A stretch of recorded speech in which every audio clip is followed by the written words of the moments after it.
Good morning, sir. Good morning, classmates. I am Abdul Kadir Dr. Martina II, the reporter for today's topic. So my topic is all about problem solving using probability. So first, let us know what's the definition of this probability. So probability is a branch of mathematics, provides a numerical value representing the likelihoods of an event occurring. So the probability has three rules, which are the addition rule, multiplication rule, and complementary rule. So I have here an example to execute to know this event occurring. So first, Mr. Santi, please read and Smart TV. Jason flips a coin and then rolls a six-sided die. What is the probability that the coin lands head up and the dice shows an event number? Okay, so in this example, we have an two occurring event, that is the flip of a coin and a roll of a die.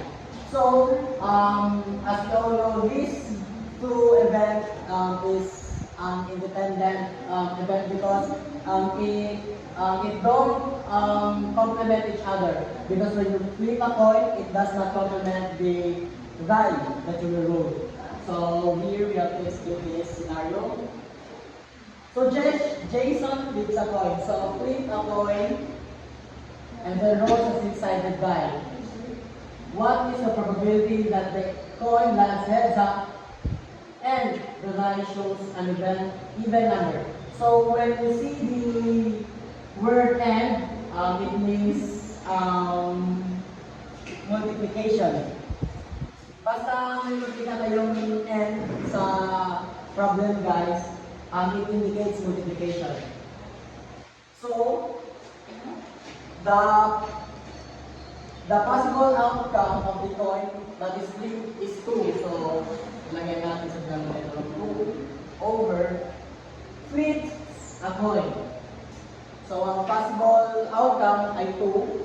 And when you flip a coin, it takes only one try. So, ilagay natin sa taas ang 1. Kasi 1 lang ang try sa pag-flip ng coin. So, kaya, bakit naging 2 ang kanyang denominator? Because, dalawa ang possible outcome sa event. When you roll at when you flip a coin. So, kaya 1 over 2. Then, roll the six-sided die. Six-sided die. So, we need to write 1, 2, 3, 4, 5, and 6. So,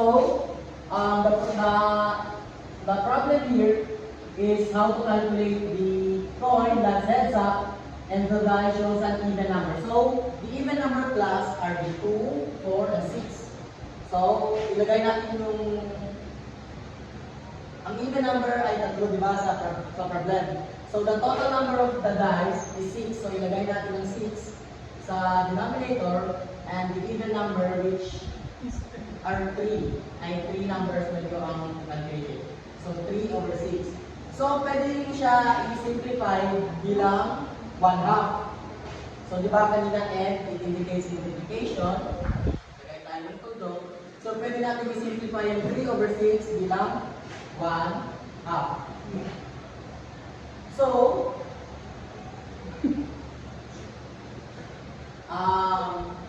1 times 1, then 1. 2 times 2, equal to 4. So, the probability that Jason flips a coin which will land heads up and the die shows an even number is 1/4. And when you calculate it, it totals in 1.25, or we can write 25% chance of 25% chance of coin that heads up and the die shows an even number. Okay? Ay, nakalimutan ko isulat ng ano class. Formula. Probability A, which is the first probability, and probability B, equal to probability A times probability B.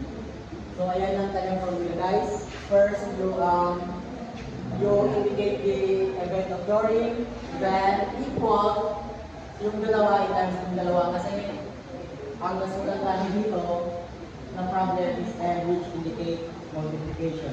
So, next example, Mr. Arnold, ano yung please read. Let us the fruit basket which contains 4 apples, 4 peaches, and 5 pears. If she had randomly select a piece of fruit, what is the probability that it's an apple and peaches? Okay, so thank you, Mr. Arroyo. Hindi ka naman kulong. So here, in the second example, Beth has a fruit basket which contains 4 apples, 4 peaches, and 5 pears. If she randomly select a piece of fruit, what is the probability that it is an apple or a peaches? So, kanina, ang n, it indicates multiplication. So here, when you see or on the question or in the problem, it indicates addition. So, i-write down natin muna ang formula, kaya kanina, probability A or B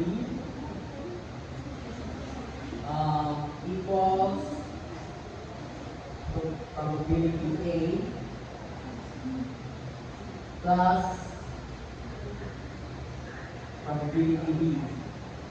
Okay, so bakit probability A and B lang? Pero tatlo yung ano dito kasi ang hinahanap ay ang probability na makuha o magdukot ang apple at ang peaches. So, let's write down the first bilangin. Excuse me. Bilangin natin ang numerical number na given in the question. 4 plus 4, 8, plus 5, 13. So, 13. Bilangin natin ang 13. So, first, i-ano natin ang apples. So, ilan bang apples ito sa given question? 4. 4.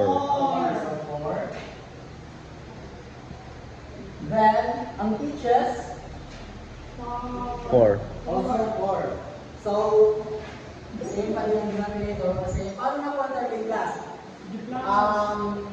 Inadd lang natin ang given numbers. So, another 4. Total of plus the siya. 38. So, yan ito ang probability that then can choose apple or peaches. So, that's it. Thank you.